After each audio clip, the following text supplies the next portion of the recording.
Hi friends, welcome to భక్తి ధర్మ మార్గం. ఈ పక్షులు మీ ఇంటికి వస్తే మీ ఇంటి దశ తిరిగినట్టే అని చాలామంది పండితులు చెప్తూ ఉంటారు. ఈ మూగజీవాలు ఇచ్చే సంకేతాలేంటో ఇప్పుడు తెలుసుకుందాం. మన ఇంట్లో లక్ష్మీదేవి ఉందని తెలిపే కొన్ని సంకేతాలు ఉంటాయి. అలాగే మన ఇంటికి లక్ష్మీదేవి వచ్చే ముందు కొన్ని సంకేతాలు వస్తాయి. ఇలా చాలా సంకేతాలు మన హిందూ మతంలో కనిపిస్తూ ఉంటాయి. అయితే కొన్ని పక్షులు అంటే మూగజీవులు మన ఇంటికి వస్తే ఎటువంటి సంకేతాలు జరుగుతాయి, ఎటువంటి పనులు మనకు పూర్తవుతాయి? ముఖ్యంగా కొన్ని పక్షులు మన ఇంటికి వస్తే మనకి దశ తిరిగినట్టే అని పండితులు చెప్తున్నారు.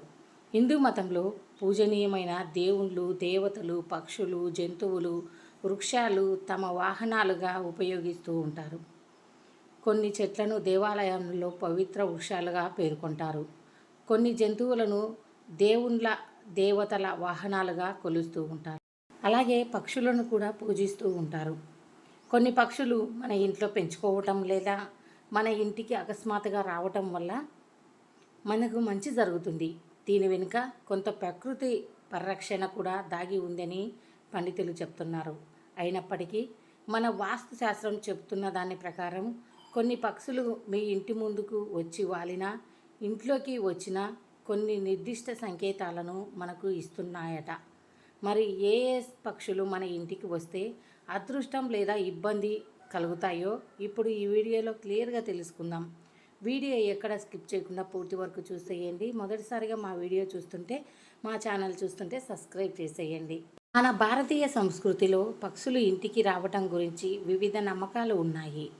కొన్ని పక్షులు శుభసూచకంగా పరిగణించబడతాయి. ఉదాహరణకు కాకి ఇంటి దగ్గర కనిపిస్తే అతిథులు వస్తారని, లేదా గుడ్లగూబ ఇంట్లోకి వస్తే శాంతి సమృద్ధి వస్తుందని చాలామంది నమ్ముతారు. అయితే ఇది పూర్తిగా నమ్మకాలు, సాంప్రదాయాలపై ఆధారపడి ఉంటుందట. వాస్తు శాస్త్రం ప్రకారం ఇంట్లో ప్రతి స్థలం, వస్తువులు శక్తిని ప్రసరింపజేస్తుందని చెబుతారు.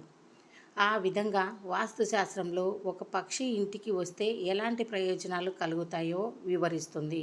అయితే మన ఇంటికి రామచిలుక రావటం మంచిదేనా?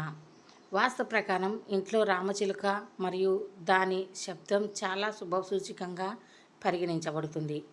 ఇది వ్యాపారం, వృత్తికి సహాయపడుతుందని, మీ మనసు ఫ్రెష్గా అవుతుందని ఈ చిలుక మీనాక్షి దేవి యొక్క ఆండాల్ నయనాలకు ఒక భాగంగా పిలుస్తారు. అలాగే చిలుక మన ఇంట్లో ఉంటే చాలా మంచి జరుగుతుంది.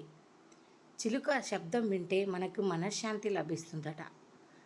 చాలామంది ఇళ్లలో చిలుకలను పెంచుకుంటారు. రకరకాల చిలుకను పెంచుకుంటారు.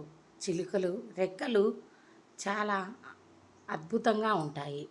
ఎందుకంటే చిలుక రెక్కలకు రంగురంగుల పోలి ఉంటుంది కాబట్టి ఆ రంగుల యొక్క దృశ్యం మనం చూస్తే మనకి మంచి జరుగుతుందని పండితులు చెప్తున్నారు.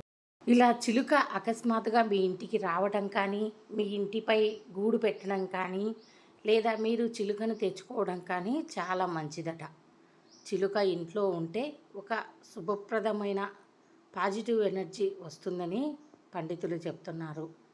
ఎవరైనా సరే చిలుక వచ్చి మీ ఇంటి ముందు కానీ, మీ ఇంటి పై కప్పులలో చాలామందికి ఇప్పుడు ఇంటిపై కప్పులలో చిలుకలు గూళ్ళు పెడుతున్నాయండి. నేను చూశాను చాలా వరకు.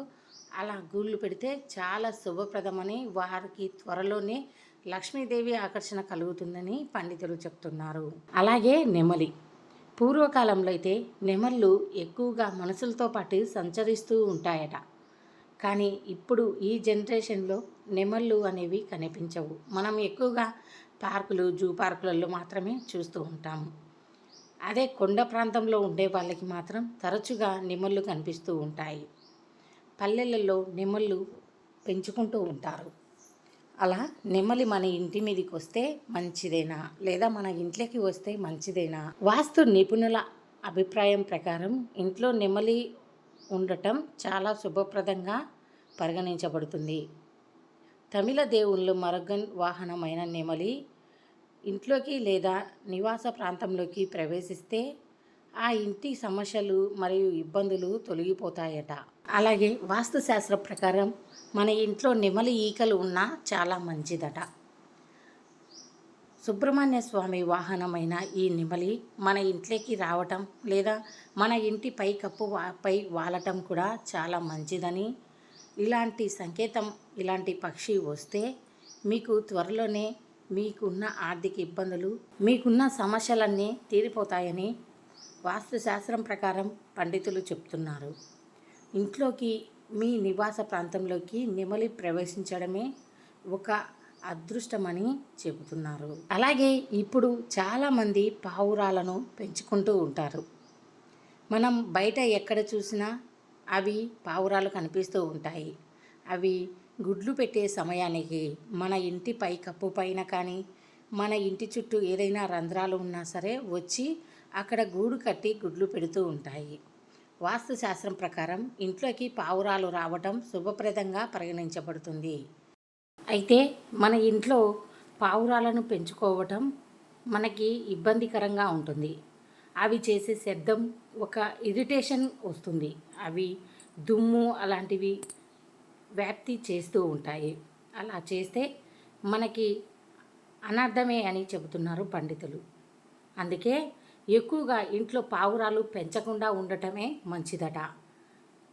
అవి ఇంట్లోకి వచ్చిపోతే శుభప్రదమే, కానీ అవి మన ఇంట్లో పెంచుకోవటం వల్ల మన పిల్లలకి మనకి అనేక రకమైన వ్యాధులు వ్యాపించే అవకాశం ఉంటుంది. అందుకే ఇంట్లో చిన్నపిల్లలు లేదా అనారోగ్యంతో ఉన్నవాళ్ళు ఉంటారు కాబట్టి పావురాలను మీరు పెంచుకోవటం మంచిది కాదని, ఏదైనా బయట ప్రదేశంలో పెంచుకుంటే చాలా మంచిదని చెప్తున్నారు.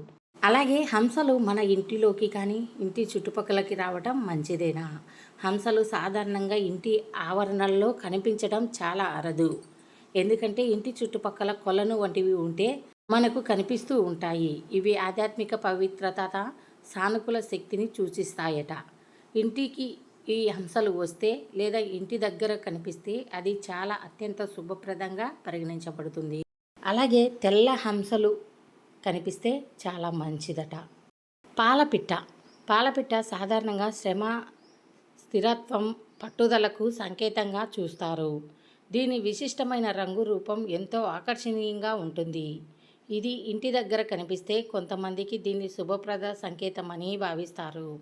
ఇది విజయానికి, ముఖ్యంగా కష్టపడి లక్ష్యాన్ని సాధిస్తుందని సూచిస్తారు.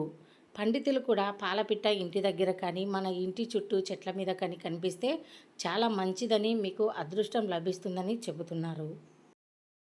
ఇలాంటి పక్షులు ఇంట్లోకి వస్తే మీకు అదృష్టం వరిస్తుంది, అలాగే మంచి జరుగుతుంది. అలాగే కొన్ని రాకూడని పక్షులు కూడా ఉన్నాయి. అవి మరొక వీడియోలో క్లియర్గా తెలుసుకుందాం.